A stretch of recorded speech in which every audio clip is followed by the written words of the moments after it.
Cat hair everywhere. Hello everyone, hello friends, welcome back to my channel. It's so good to see you again today. Hi, how are ya? What accent was that? So today is going to be like little vlog slash like, talking about my process of making my first custom Teddy Fresh garment. I'll walk you through how I did it and talk about how I feel about my end result. So ever since I got these two pieces, I'm wearing the black version of this, of the Revenge of the Ted, and I'm pretty sure this was like the second or first launch of Teddy Fresh, and I've always like held this piece near and dear to me, and then I have the pink version of this one, and I'll show it here. And ever since I got them, I always felt like that they could be like a little bit more just for like my own like personal like creativity and taste. And then one day, like way back in 2019, I remember my cousin was like, why don't you just split it down the middle and like do XX and X? And then I was like, man, how about if I just split it down the middle and then one side's black and one side's pink? And this was before Frenemies. To be honest, I can't help but look at the end product and think Frenemies a little bit, but I think the white and the green throws it off nicely to where it's not completely connected to it, but there's no running from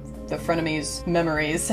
Please excuse my family, they're very loud. So come with me while I make my custom Teddy Fresh pieces. So it all started out with eBay, and I had to get two of the woven knit Revenge of the Ted sweatshirts in the same size, one in black and one in pink, because I wasn't gonna use my own, and I have my pink one's in medium and this one's a large. So that can't work. So I went ahead and got one in each, and they were close to the same price. I think the pink one I managed to get $35 for it, and the other one I managed to get $45 for it because the guy wasn't budging, even though the these kinds of knit sweaters for Teddy Fresh do tend to stretch out in the sleeves, which is why I suggest don't putting them on a hanger, just so then you can keep like, the flexibility in your knits. So the first thing that I decided to do was cut the tags out of the sweatshirts, because I kind of wanted to do something creative with them or have them be exposed, but regardless, I didn't want them to be cut in half. So I went ahead and started pulling them out. They were pretty easy to pull out despite the seams being very thin, so you had to be careful not to rip the actual sweater itself, and I did end up doing that on the black one, which is why you'll see that the tag is crooked a little bit, because I needed to make sure that you couldn't see that hole, and I didn't want to patch it up because one, I'm lazy, and two, it's messy looking with a knit fabric like this. So went ahead and started on the black one, and I got the tags out nice and clean, except for when I didn't. And now we have two Teddy Fresh tags sitting on the floor ready to be put into their new garments. And so now it was for the thing that I was really afraid of, was cutting the pieces, because again, these pieces are no longer in production. The only way that you can get a Revenge of the Ted sweatshirt is like, secondhand. And I was kind of like thinking, man, am I really gonna defile this grave for creativity? Of course I am. This was something I really wanted to do and have been just thinking about it for years, and I finally got the time to do it. So I did it. I cut the pink one first, and I was sweating the whole time. I wanted to make sure it was perfect. You would think I'd do some like math if I wanted it to be perfect, but I didn't. But here we are, featuring my corgi. Here we are. It's being cut. Oh no. And here she is, cut in half. What are we gonna do now? There's only one thing to do from here, is to keep going. And of course I went ahead and did the exact same thing to the black one. I just went ahead and cut straight through to where I'm not touching the bears, and I touched the first E just a little bit and going through the R-E-V in the rest of the Revenge word. So here are the two laying beside each other without being sewn. I'm already getting super excited for how it's going to look. And then this way I can tell the difference between my boyfriend's sweatshirt and mine, because mine is the pink side with the eye patch one, featuring my cat's tail and featuring my cat.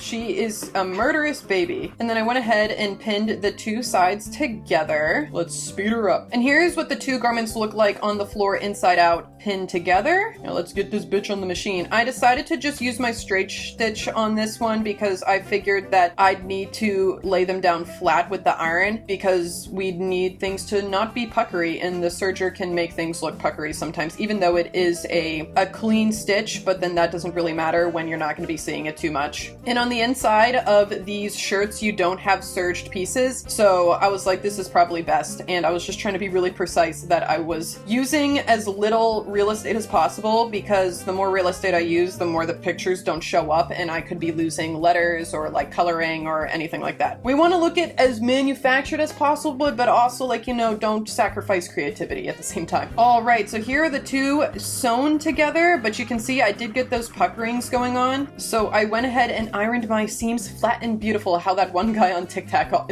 TikTok always says it. And this really does make a difference in the puckering of your seams, and this was something that I really like. You had to twist my arm to do growing up, but then now I know more than ever that that can really make or break a garment if you just lay your seams down with a freaking iron. And here's the difference between an ironed one on the left and a non-ironed one on the right. Yeah, you can really see the difference there. And here is a close-up of my sweatshirt. And here's a close-up of how the seams look without being ironed. So I'm really trying to advocate iron your seams, people. And here is the two of them finished and beautiful with their seams. And I went ahead and I decided that I wanted an exposed tag instead of it being on the inside because I think the tags are so cute, and I don't think they use a tag like this anymore. I'm gonna have to check. So I went ahead and put it on the back of the nape of the neck instead of it being on the nape of the neck on the inside. And there they are, all put together, sewn in beautifully. And here is the back and the front on the floor. And here is a more stable picture of the two of them just sitting side by side. It really does give off frenemies on the back, but we're here for the Revenge of the Teds. But then I also think that it kind of gives off Blackpink at the same time, or just early 2000 shenanigans. But all right, everyone, now that I showed you,